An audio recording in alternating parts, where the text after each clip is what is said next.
चलिए देखते हैं हम पढ़ रहे थे नंबर ऑफ फैक्टर। इसके बारे में हमने आपको कुछ बता रखे, 2 लेक्चर ऑलरेडी हो चुका है। इसके बाद का जो टॉपिक बचा था उसके बारे में हम थोड़ा सा ध्यान देंगे। देखिए हमने आपको सारी चीजें बता रखी थी। यहाँ लिखा है नंबर ऑफ फैक्टर, गुणनखंडों की संख्या ज्ञात करने के लिए। देखिए यहाँ लिखा है 10,800। कितना लिखा है? 10,800। इसके कितने गुणनखंड होंगे? तो सबसे पहले हम क्या करेंगे, इसे तोड़ेंगे हम। तो तोड़ेंगे तो क्या बनेगा हमारा 2 के पावर 4, 3 के पावर 3 एंड 5 के पावर 2। अब देखो जो हमने यहाँ लिखा है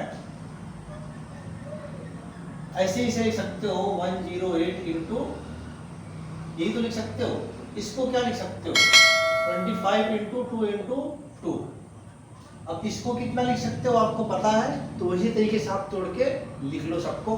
तो हमने क्या कहा, यहां कह रहा है गुणनखंडों की संख्या जो पूर्ण वर्ग है। क्या है? जो पूर्ण वर्ग है उसके लिए क्या होगा, तो ये देखिए कह रहा है number of factor which are perfect square. कह रहा है गुणनखंडों की संख्या जो पूर्ण वर्ग हो उसके लिए हम क्या करते हैं। देखिए अब पहला कह रहा है, कंडीशन क्या दिया है, पहला जो कंडीशन कह रहा है पूर्ण वर्ग संख्या। क्या कह रहा है? पूर्ण वर्ग संख्या।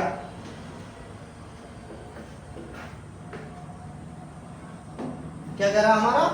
पूर्ण वर्ग संख्या, परफेक्ट स्क्वायर नंबर। तो परफेक्ट स्क्वायर नंबर के लिए हम क्या करेंगे, हमने मान लिया कोई संख्या x है, अगर इसके पावर 2l लगा दे तो ये हमारा क्या होगा, परफेक्ट स्क्वायर होगा। क्या होगा? Perfect square. इसके बाद कह रहा है पूर्ण घन संख्या, इसके लिए क्या होगा, परफेक्ट क्यूब नंबर। तो परफेक्ट क्यूब नंबर जो होगा वो होगा हमारा x के पावर 3n। ये क्यूब दिखा रहा और ये स्क्वायर दिखा रहा, तो ये बात क्लियर हो गई बिल्कुल। अब कह रहा है कोई भी पूर्ण वर्ग और साथ ही घन संख्या हो। क्या हो? ऐसा भी कंडीशन हो सकता है कि घन भी हो और किसी का वर्ग भी हो। तो कह रहा है पूर्ण वर्ग और साथ ही पूर्ण घन हो, perfect square as well as perfect cube. हमने कंडीशन लगा दिया, जैसे हमने देखो वहां लिख रखा था 2 के पावर 4, 3 के पावर 3, 5 के पावर 2। जो हमने लिख रखा उसी को हम लेके चलते हैं। देखिए हमने क्या किया, इसमें से 2 के पावर 1 को गायब कर दिया, 2 के पावर 3 को गायब कर दिया। बात क्लियर है? 2 के पावर 1 को गायब कर दिया, 2 के पावर 3 को गायब कर दिया। अब हमारे पास क्या बचा, 2 के पावर 0, 2 के पावर 2, 2 के पावर 4। दूसरा हमारे पास कंडीशन क्या है, 3 के पावर 3। इसमें भी सेम वही कंडीशन करोगे, जो सम संख्या होगा उस वाले को रखोगे, विषम वाले को हटा दोगे। तो 2 के पावर 0 हो गया, सॉरी 3 के पावर 0, 3 के पावर 2। बात क्लियर है? ऐसे हम करेंगे 5 में, तो 5 के पावर 0 और 5 के पावर 2। बात क्लियर है एकदम बिल्कुल। अब एक बात बताओ, इसमें कितनी संख्या बच रही है? 3। इसमें कितनी बच रही है? 2। इसमें कितनी है? 2। जितनी संख्याएं हैं उन संख्याओं का आपस में क्या कर दो, मल्टीप्लाई कर दो। 5, 3, 4, 2, 2। तो कितना आ गया हमारा? 12 आ गया। कितना आ गया? 12। यह कह रहा है क्या हो सकता, गुणनखंडों की संख्या जो पूर्ण वर्ग हो, जो पावर दिया है उसका अपान 2 कर दो। क्या कर दो? पावर का अपान 2। या फिर कह रहा जो इंटीजर दिया है उसमें 1 जोड़ दो। क्या करो? उसमें 1 जोड़ दो। तो इंटीजर हमारे क्या है, तो इंटीजर हमारे 2 है, 3 है, 5 है। तो अब इनमें क्या करना है, इसके पावर हमारे क्या होंगे, जो पावर दिख रहे हैं उसमें हमको ऐड करना है। देखो 2 + 1, 1 + 1, 1 + 1। अब इसको जोड़ोगे 3, 2, 2, तो कितना आ गया? 12 आ गया। बात क्लियर है? इसके बाद क्या कह रहा है हम देखते हैं। देखिए हमने एक एग्जांपल छोटा सा ले रखा है 72। क्या ले रखा है? 72। अब हम सबसे पहले करते हैं इसका फैक्टर करेंगे। तो फैक्टर क्या क्या होगा इसको हम देखते हैं। फैक्टर हमारा होगा 1, 2, 3, 4, 6, 8, 9, 12, 18, 24, 36 और 72। ये टोटल इसके क्या है, फैक्टर। हमने छोटी सी संख्या ले रखी है जो 72 है। कह रहा है पहले और आखिरी से जोड़ो। क्या करो? पहला संख्या और आखिरी संख्या का जोड़ा लगाना। क्या लगाना है? जोड़ा लगाना है। जोड़े बनाइए। Make pair of first and last. पहली संख्या क्या है 1, दूसरी संख्या क्या है 72 लास्ट वाली जो है। अब देखो हमने 1 का मल्टीप्लाई 72 में किया तो क्या आया 72। अब दूसरी संख्या लिया, इधर से दूसरी संख्या लिया, 2 मल्टीप्लाई 36 क्या बन के आया 72।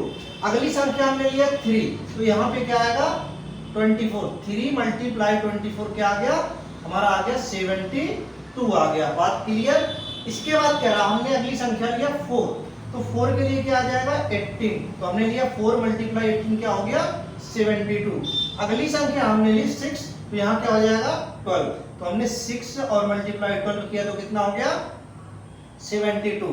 अगला कह रहा है अब हम ये संख्या ले ले 8 और दूसरी संख्या क्या होगी 9। अगर हम इनका आपस में मल्टीप्लाई करें तो क्या बनकर तैयार हो गया 72।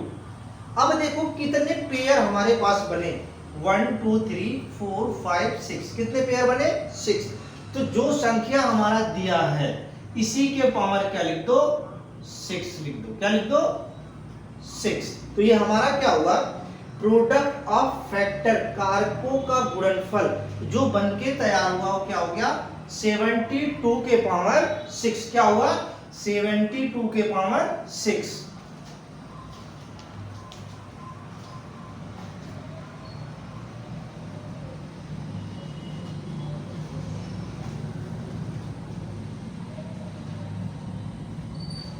अब देखिए इसके बाद क्या कह रहा है, हमारे पास है product of factor of n upon n। कोई भी जो संख्या दी है उसको अपान में करेंगे तो लिखा है n के पावर नंबर ऑफ फैक्टर अपान 2, जितने फैक्टर हो उसका आधा कर दो तो क्या बनेगा product of factor of n upon n बनेगा। बात क्लियर।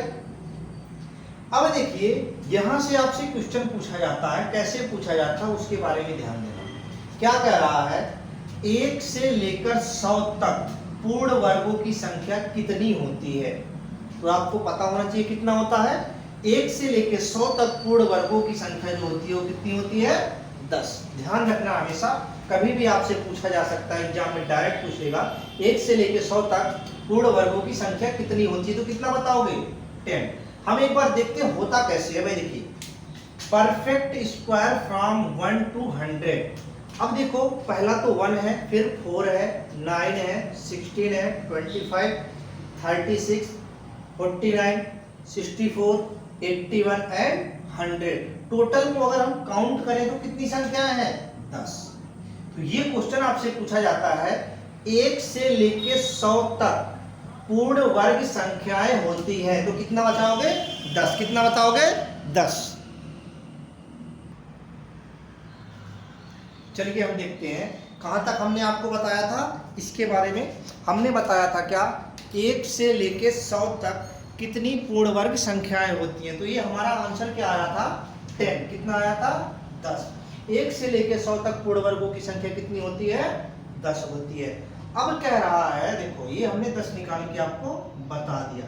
कह रहा है इवन नंबर ऑफ फैक्टर कितने होंगे। जो इवन नंबर ऑफ फैक्टर होंगे इन्हीं 10 को निकाल दो।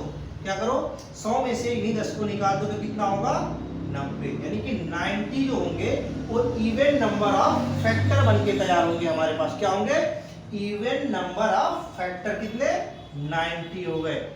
अगला क्या कह रहा है थोड़ा सा ध्यान देना, ये थोड़ी और इंपॉर्टेंट है। एक अभाज्य संख्या के पूर्ण वर्ग में 3 गुणनखंड होते हैं। कोई भी प्राइम नंबर हो, क्या हो prime number, perfect square prime number हो तो उसके जो गुणनखंड होंगे एग्जैक्टली कितने होंगे 3 होंगे। कंडीशन क्या है प्राइम नंबर होना चाहिए। जैसे हम मान लो हमने 25 ले लिया, कितना ले लिया 25, तो इसको 3 ही पार्ट, एक तो 1 से कटेगा, एक 5 से कटेगा और एक सेल्फ से कटेगा, 3 ही तो हुए एग्जैक्टली। बात क्लियर। हमने यहाँ कंडीशन ध्यान रखना प्राइम नंबर होना चाहिए। क्या होना चाहिए प्राइम नंबर। ये मत सोचना कि हमने कोई परफेक्ट स्क्वायर ले लिया और उसको हमने कर दिया तो 3 फैक्टर से ज्यादा, ये नहीं करना, आपको प्राइम लेना है। तो प्राइम क्या होगा जो अभाज्य संख्या हो। तो हमने लिखा perfect square of A prime number has exactly 3 factor. कोई भी पूर्ण अभाज्य संख्या जो होगा उसके 3 ही फैक्टर होंगे। हमने एग्जांपल ले रखा है 49। देखो ये किससे किससे डिवाइड होगा, एक तो 1 से सेल्फ होगा, 7 से होगा और 49 से होगा। इसके बाद कह रहा है देखिए जो हमारा 7 का स्क्वायर ही तो होता है, तो हमने क्या किया, अभी हमने थोड़ी देर पहले लिखा था इंटीजर प्लस 1, तो देखो 2 प्लस 1 कर दो तो कितने आ गए, 3 फैक्टर। कितने आ गए हमारे पास, 3 फैक्टर आ गए। अगला कह रहा है जब 3 फैक्टर आ गए, क्या है इसी में पूछता है 1 से लेके 100 तक। तो देखो 1 से लेके 100 तक 2 3 5 और 7। अब ये बताओ ये प्राइम नंबर है क्या, ये प्राइम नंबर होते हैं। क्या है प्राइम नंबर, 2 3 5 एंड 7। तो टोटल संख्या अगर पूछे तो कितना होगा, 4 नंबर होंगे। अगला कह रहा है कि 100 तक संख्या जिनके ठीक 2 गुणनखंड होते हैं। कितने होते हैं, 2 गुणनखंड होते हैं। वो कौन सी संख्या है, ओनली एंड ओनली 25। क्या है 25 एक ऐसी संख्या है जिसमें केवल और केवल 2 गुणनखंड पाए जाते हैं। कितने पाए जाते हैं, 2 गुणनखंड, 2 फैक्टर पाए जाते हैं। अगला कह रहा है 100 तक संख्या जिनके ठीक 3 गुणनखंड होते हैं। वो होते हैं हमारे, देखिए अभी हमने बताया 2 3 5 7, इसका स्क्वायर कर दो तो 4 9 25 और क्या गया 49। ये ऐसी संख्याएं हैं, कितनी संख्याएं हैं, 4 संख्याएं हैं जिनके 3 फैक्टर होते हैं। कितने होते हैं, 3 फैक्टर। अभी हमने यहां लिखा था पूर्ण वर्ग संख्या प्राइम नंबर, तो सेम यही कंडीशन यहां कह रहा। अगला कंडीशन क्या कह रहा, देखिए 1 से लेकर 100 तक के बीच 3 से अधिक गुणनखंड वाली संख्या, जिसमें 3 से अधिक फैक्टर होंगे, उनकी संख्या कितनी होगी।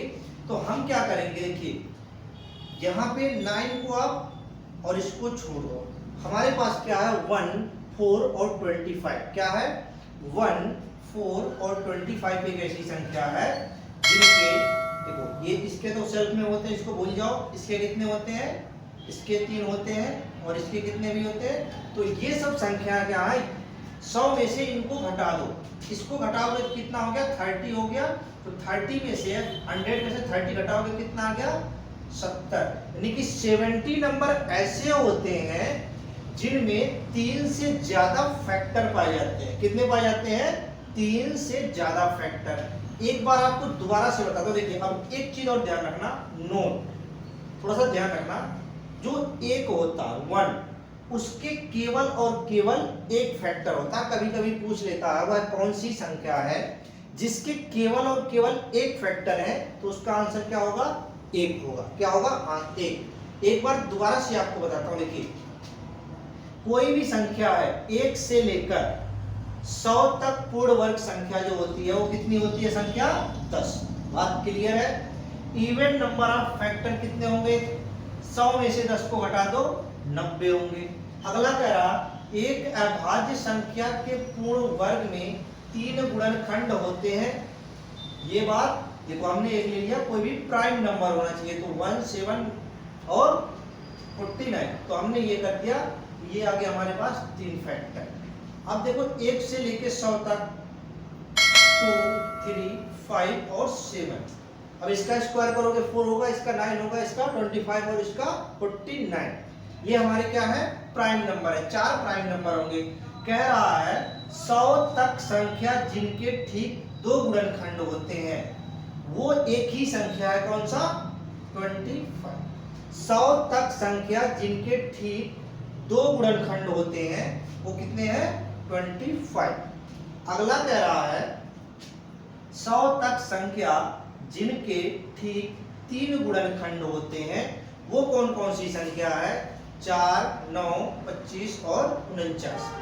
अगला कह रहा है 1 से लेके 100 तक 100 के बीच 3 से अधिक गुणनखंड वाली संख्या जो कि 3 से अधिक फैक्टर जिनके होंगे वो होंगे हमारे 70। कितने होंगे, 70। thank you for watching this video. If you enjoyed it, please hit the like button and the bell notification icon.